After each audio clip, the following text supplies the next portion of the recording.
Conflict-related sexual violence is an abhorrent crime that is used as a tactic of war for military, political, and economic reasons. It continues to be a feature of conflicts today, claiming thousands and thousands of victims every year. It is used to punish, terrorize, intimidate, control, and displace civilians, and in the process destroys the social fabric of communities. Survivors of sexual violence often experience severe physical and psychological health challenges, exacerbated by a lack of medical facilities. Bleeding, incontinence, HIV, sexually transmitted infections, unwanted pregnancies accompanied by guilt, shame, ostracization, and fear of retaliation are some of the unspeakable consequences of this crime.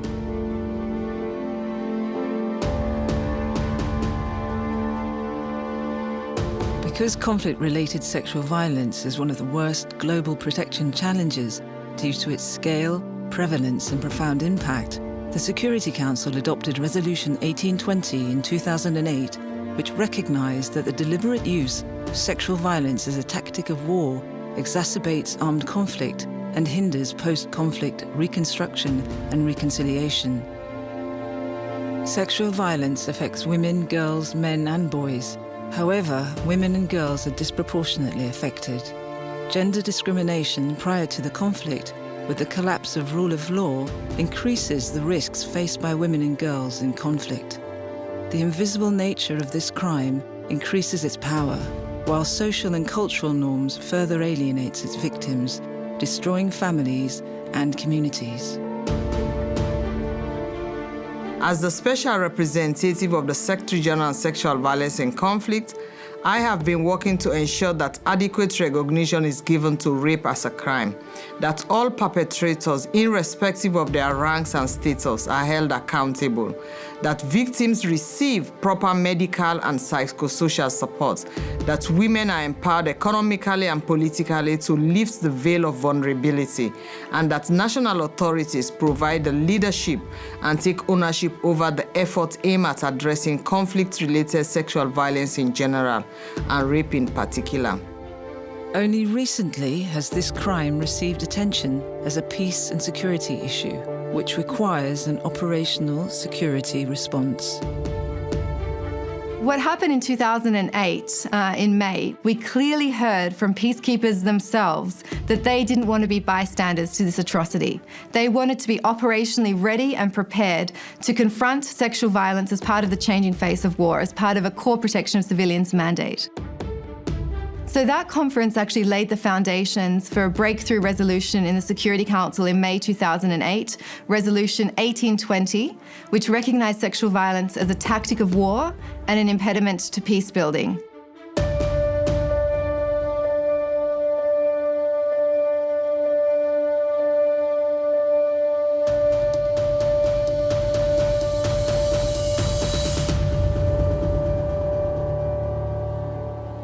We are given a very noble mission by the Security Council.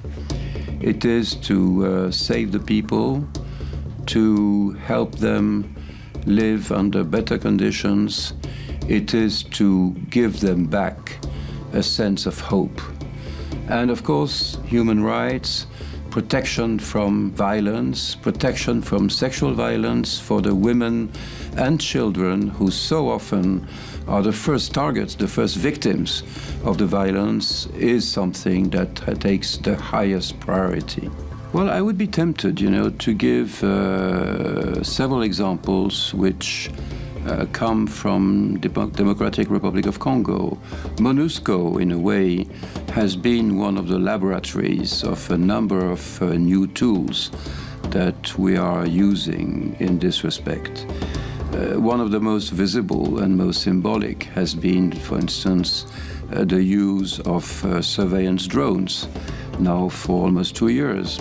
Those machines monitor discreetly from an altitude what happens on the ground, and they provide our peacekeepers with, and also humanitarian organizations with invaluable information about what is happening on the ground, whether it be the movements of armed groups or actually the movements of civilians who are fleeing to escape an imminent or actual threat. Similarly, at ERC, we developed several years ago a network of alarm raising, which now uses VHF radios, and that also is extremely useful in letting our people, especially our military, our police units also, be made aware that an attack is about to happen or is beginning, and that therefore they can step in very quickly. And a third example has to do with the use of information/intelligence networks, which also allow us to do a better job in real time.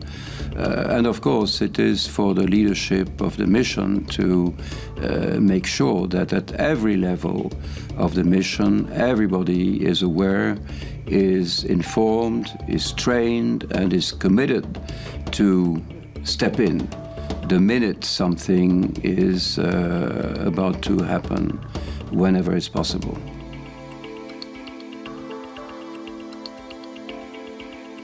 Peacekeepers have to take on a more proactive role. We absolutely cannot afford to be only reactive.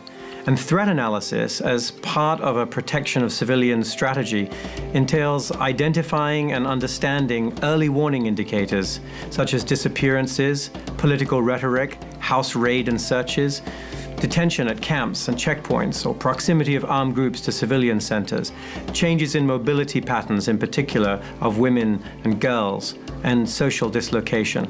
Our approach to combating sexual violence is community-based, giving civilians the opportunity to participate and women and girls the chance to voice their concerns and vulnerabilities. For example, some of our missions successfully employ community liaison assistants, or CLAs. These are civilian affairs officers that are embedded with the military, but managed by a civilian component. And their job is to ensure good communication with local communities so they can help with early warning of protection threats.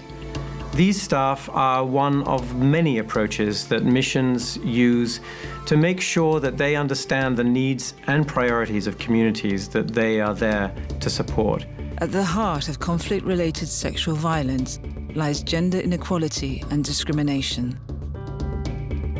Protecting women and girls from violence, including sexual violence in situations of armed conflict, cannot be addressed without their own participation and empowerment in identifying preventive mechanisms and solutions to their own protection needs, as well as contributing to institutionalizing preventive measures and arrangements. As peacekeepers, it is important to comprehend and analyze the context and realities on the ground. Conflict-related sexual violence may be widespread and endemic. Even if it remains invisible and underreported, UN peacekeepers must be aware, look for this crime, and take credible and comprehensive measures to prevent incidents from occurring. In order to better prevent and address conflict-related sexual violence, the Security Council has created a very robust structure of mandated arrangements which we as peacekeepers need to address and implement. The first mandated arrangement is implementing and establishing monitoring, analysis and reporting arrangements on conflict-related sexual violence. Secondly, in order to better prevent, we need to ensure that we work in close collaboration with our protection and civilians colleagues and feed into all the prevention and protection activities established by the mission. This means, for example, identifying early warning indicators relevant to conflict-related sexual violence. Thirdly, we need to enter into a dialogue for commitments with parties to the conflict, be they armed groups or governmental actors. This entails ensuring that they institutionalize prevention arrangements such as including conflict-related sexual violence through codes of conduct and training their personnel on the prohibition of committing sexual violence, as well as ensuring there is accountability for incidents of sexual violence when they do occur. We also need to address the whole issue of capacity building of our mission personnel, military, police and civilians to effectively prevent proactively conflict-related sexual violence incidents from taking place, as well as responding to them when they do take place. And we also need to deploy dedicated capacity into peacekeeping operations addressing conflict-related sexual violence through women protection advisors who address conflict-related sexual violence against women, girls, boys, and men. The threat of sexual violence must be integrated into the operational planning process from the very start of our work on protecting civilians. Our actions start in the preparation of the force, even during the pre-deployment training. Here we have we renovate all the points, we stress all the points again to the troops. They go to the fields very conscious that how important is the role of the military spread in more than 80 bases in order to help the civilians, to help the local administration, to help the community to not have sexual violence. Peacekeeping missions have protection of civilian strategies that draw together the military, police and civilian components of the mission to coordinate protection activities. The most important element of protection is not the number of troops or tanks, but rather the effectiveness of planning and strategy. When we have any information that some sexual violence occurred or that may occur, we need to go immediately to the place when we have information, and then we need to take action against the aggressors and to support the victims, and to transport, to provide medical care, to transport to a place with better assistance. And then we should not to have limits to support this kind of situation. To end conflict-related sexual violence as peacekeepers, we need to ensure that our presence is visible, with a proactive posture and concrete actions that deter incidents from taking place. We need to conduct thorough assessments of threats to civilians, including threats of conflict-related sexual violence. This includes setting up early warning systems and acting on indicators. Through hotspot mapping, we can efficiently task our military and police's operational response to prevent incidents of sexual violence. On prevention, where we work together with GMAC to ensure that early warning and early response are provided to mitigate the risk to sexual violence mainly within the POC side. UMIS, for example, has mapped the incidence of sexual violence reported to the mission and organized its patrolling scheduled according to this mapping. As women protection advisors working within the human rights component, we monitor and investigate sexual violence, and we always follow very strict protocols and always put the survivors, their families and community first. We must make sure that our work does not cause them any insecurity or further stress.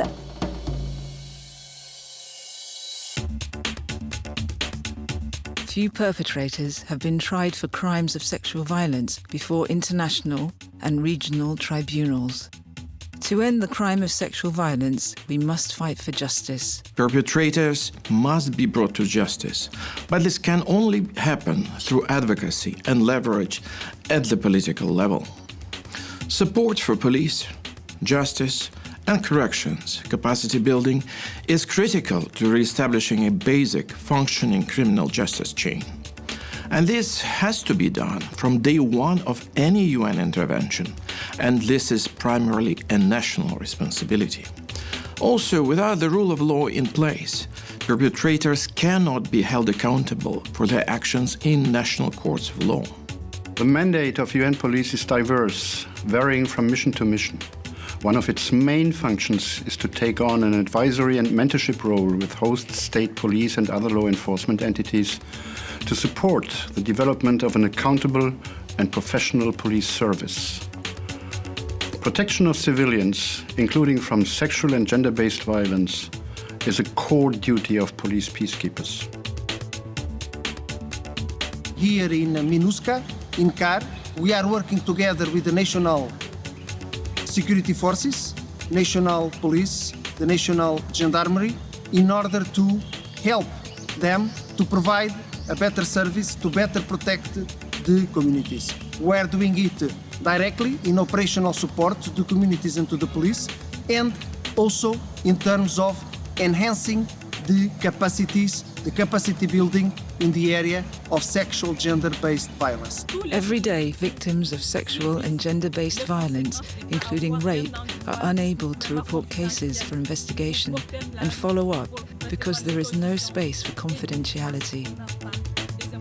We have therefore created a partnership with the National Police and Gendarmerie to set up special units to receive these victims in confidentiality and with trained personnel. Looking to the future, we need to think about how peace operations can further strengthen the rule of law, including policing, improve the protection of civilians, promote gender equality, uphold human rights, and much, much more. All of these contribute to peace sustainability, stabilization, and recovery. Together, we can support the eradication of conflict-related sexual violence, which simply cannot be accepted as a regular cost of conflict. My message along the same lines is, first, do everything you can to put an end to the violence and to bring back the hope in the mind of those people, especially the younger ones who quite often have never known anything else but violence and threats to their persons. And of course, behave impeccably. That is a necessity.